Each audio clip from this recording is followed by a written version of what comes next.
Good morning, traders. This is Michael coming to you from Game Edge on Wednesday, September 10th with our pre-market prep session.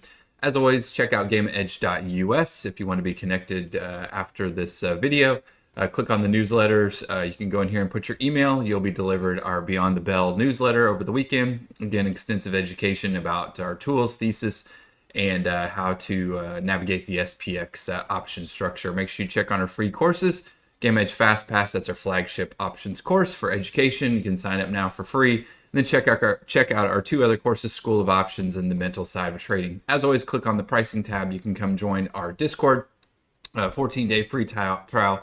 All the tools turned on, great trading community, traders from all backgrounds, as well as experience from new traders all the way to former market makers and current possible money managers. All right, let's jump in. As always, we'll cover our three pillars: sentiment, structure, and trend. Jumping into our market trend model, this is based on the tick index. Again, orientation here, the bolded white CT is our intraday instantaneous cumulative tick.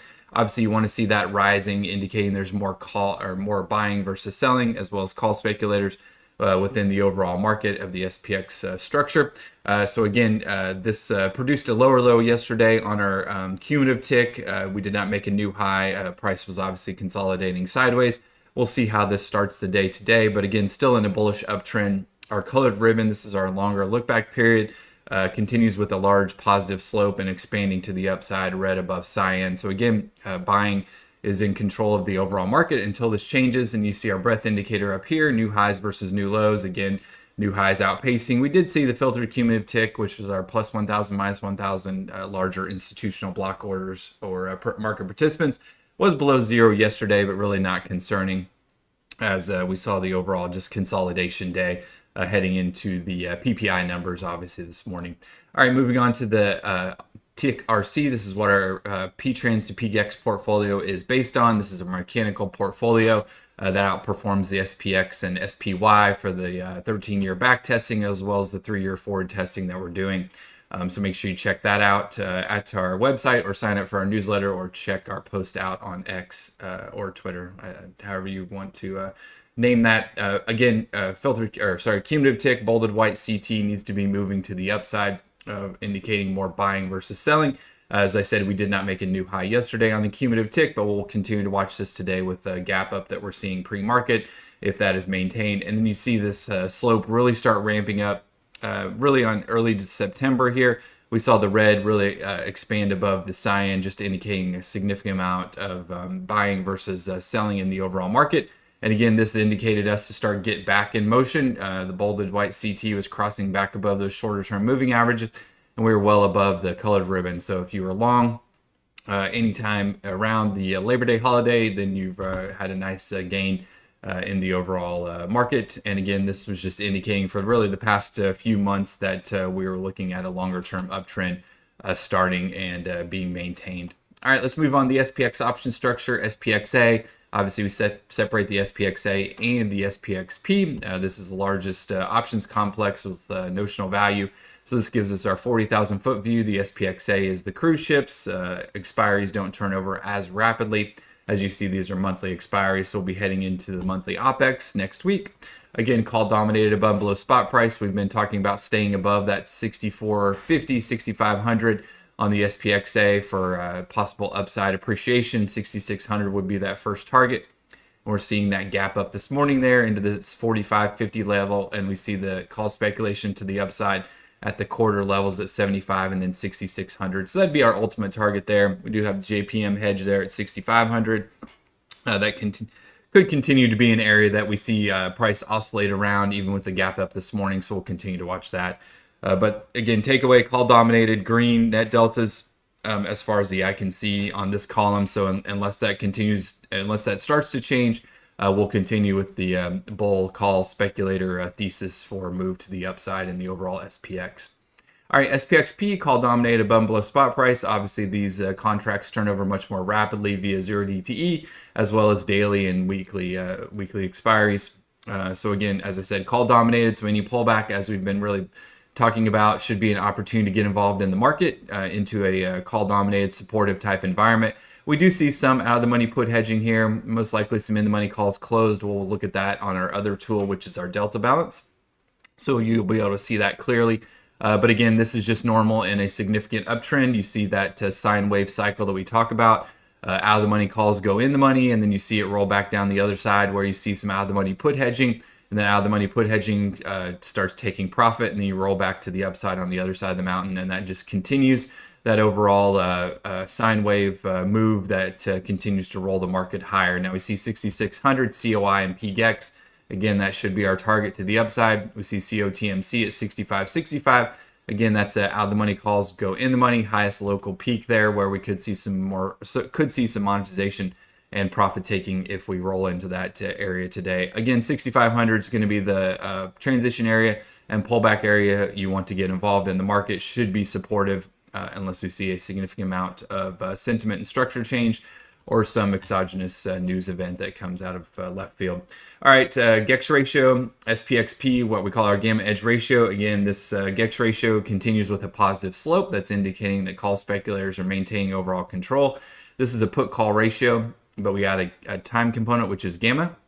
So our short dated call gamma continues to outpace the short dated put gamma. So again, speculation to the upside. Again, staying above that one level just indicates that call speculators are in control, and bulls should be maintained unless we see some divergence develop, which would be SPXP moving to the upside, the GEX ratio moving to the downside, indicating that out of the money call speculation starting to drop, out of the money put hedging starting to come in. So that could be a cautionary look just for a pullback within the overall bullish structure move to the upside. All right, delta balance, this is kind of what I was talking about, that out of the money put hedging. So you can see this here. This in the money call is driving higher here, but you see out further on out in time, this is separated to the right-hand plane, right-hand plane and left-hand plane. The green is the right-hand plane, which is the spot or structure above spot price. Again, that's your out of the money call speculation or your in the money puts.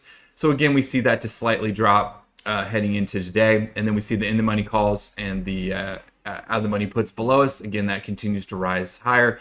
As a spot price moves higher, we capture more out of the money calls become in the money. So again, that rises that GEX ratio, delta balance, and then delta balance at 1, indicating call speculators maintaining control. So projection on out in time for the structure, we could flip through those each individual tiles, but I'm discussing that out of the money, in the money calls here dropping, that out of the money put hedging can be coming in, but then we see the out of the money calls rising, also speculation. So that again maintains that delta balance at 1. So that is that kind of sine wave type look that we talk about. Out of the money calls go in the money, we see monetization, we roll down the other side, and then those out of the money puts become in the money, those monetize, and then we just continue back and forth, and that continues to be supportive of the overall market as long as that continues. Now, if we see both of these start to drop, that would be the out of the money calls start to drop below 0. In the money calls start to drop below 0, that indicate out of the money put hedging, then that delta balance would start to drop, and that would be indicative of a possible larger pullback with an overall supportive type structure. So we'll continue to watch this, but as of now, we're not seeing really any of that change. Upside speculation could be dropping slightly, so that could dampen a significant price appreciation. Again, will be left up to the intraday volumetrics or our vol M command.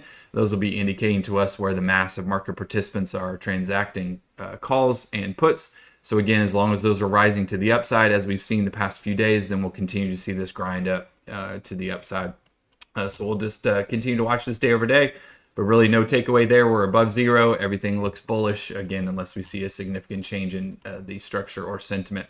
All right, net stat command, this is highest sensitivity levels for today. Again, in the money calls dominated, out of the money calls dominated, 65.50 to the upside.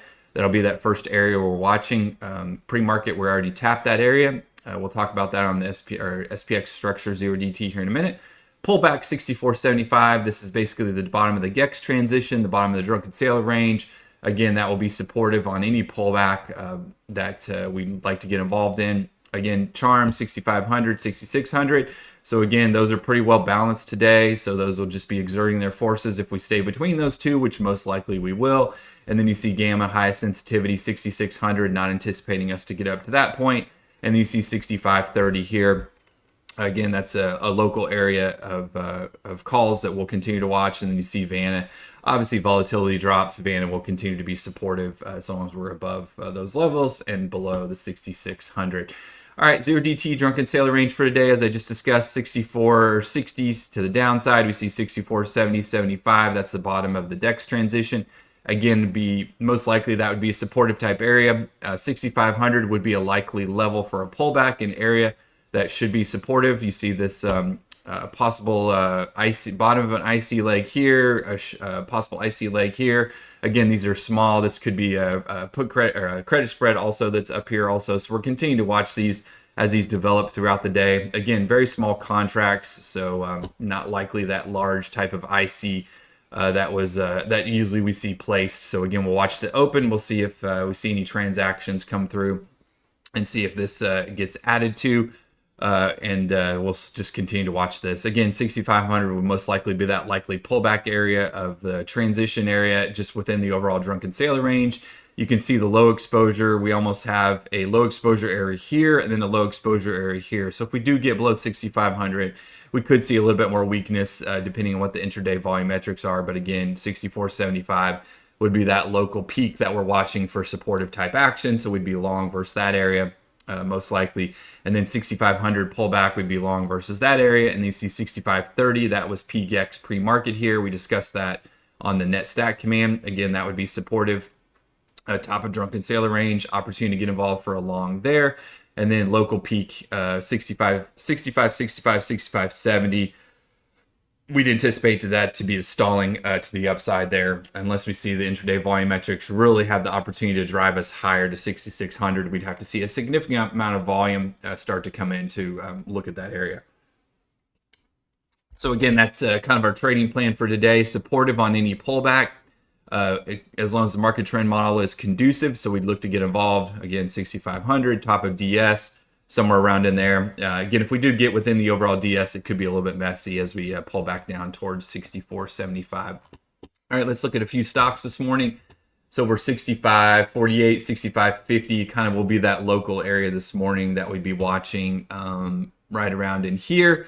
45.50, again, that'd be an area that most likely will be a little bit of a struggle to get above. Again, we'll continue to watch that.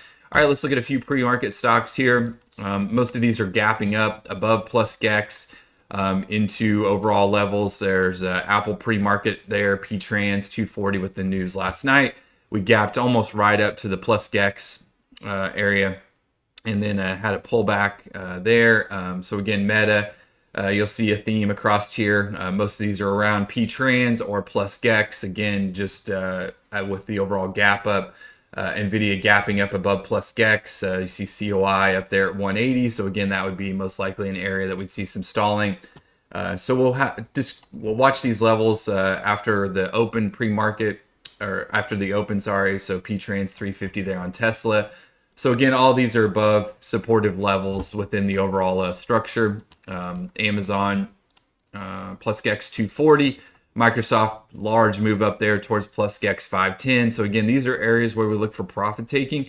Again, unless we see a significant amount of volume come in, most likely these stocks will just be stuck within these overall levels, within the overall structure there. Robinhood drove up there, obviously PGEX up there at 125. So again, that'd be an area we would watch for some stalling. So just takeaway is we could be a little bit stretched within the overall Mag 7 stocks into these overhead levels. So we just continue to watch those and to trade around our key gamma delta levels, which is P-Trans and plus GEX. Obviously, we'll get we'll get our trading view script update after 9:45. So we'll be able to put those on there and monitor those stocks reaching those key levels.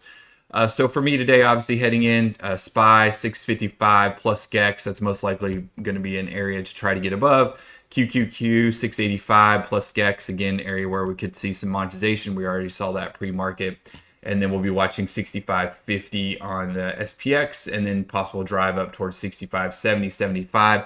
If we do get above that, we do have a clear path up towards 6,600 if the market wants to go there. Again, we'd have to see a significant amount of intraday volume start to come in with out of the money call speculation. So, All right, hope that helps everybody. Let me know if anybody has any questions. We're at 9:15, so I'll hang around for for 5 more minutes. Make sure you sign up for X and YouTube. You'll be notified when we go live for our intraday discussion. Basically, we go live in between 12 and 1 o'clock, sometimes later, depending on what our schedule allows. And then we do post-market recap every night. We'll show you how our tools were used to identify key trades for the day. Again, come join us in our Discord. We have a mechanical portfolio, P-Trans to P-Gex. I can show you that here in just a second. But again, for people that do 9-to-5 jobs, we have this mechanical portfolio. All the scans are ran post-market, and we place all of our orders market on open. And again, it is mechanical, so you place those orders, basically walk away, they execute, and you run your whole portfolio. You can see our win rate here, 69.4% for the year so far, 72.5% 3-year back testing, and obviously we post all of our data for everybody to follow. All of our trades are live, all of our trade executions here. I post all those, and then link to the portfolio. You can go look at every trade that we've transacted for the whole year, and then where we're at so far for the year. And we also have a wheel strategy that's being posted, and then we have a 0DT spread strategy that's being posted also. Again, all of the trades are posted by our members also, so you can go to what we call recap wins, and members are posting, all of our team are posting our trades, so everything is open for everybody to look at and view for the trading day. Most of it's posted post-market, though. We do discuss some trades intraday, but obviously with the trading day, being going on, we post everything at the end of the trading day. So again, come join us. We'd be happy to have you. We'll show you how to use our tools. That's basically what all of our education is about. Our team is actual traders in the trenches, trading every day using our tools. So we show you how to use them. We hope you get up to speed. We have an open mic on Sunday nights where you can join the Gamma Edge team. You can post questions. We record the answers to those questions, so if you can't join us, and then again you can review those. We have an open ticket section where you can open a ticket. The Game Edge team will respond to your questions and provide as much support as we can. We also do have one-on-one coaching. If that's something you want to do, you can sign up for a time block. We also have office hours, what we call office hours, where we'll have an hour within the overall day, a couple times a week, where you can come join us live, ask questions also. And then obviously we have our voice chat running all day long, where members are able to help other members get up to speed and really just talk about the trading day. So again, come join us. We'd be happy to have you. So, all right, thanks everybody for joining us, and we'll see you later.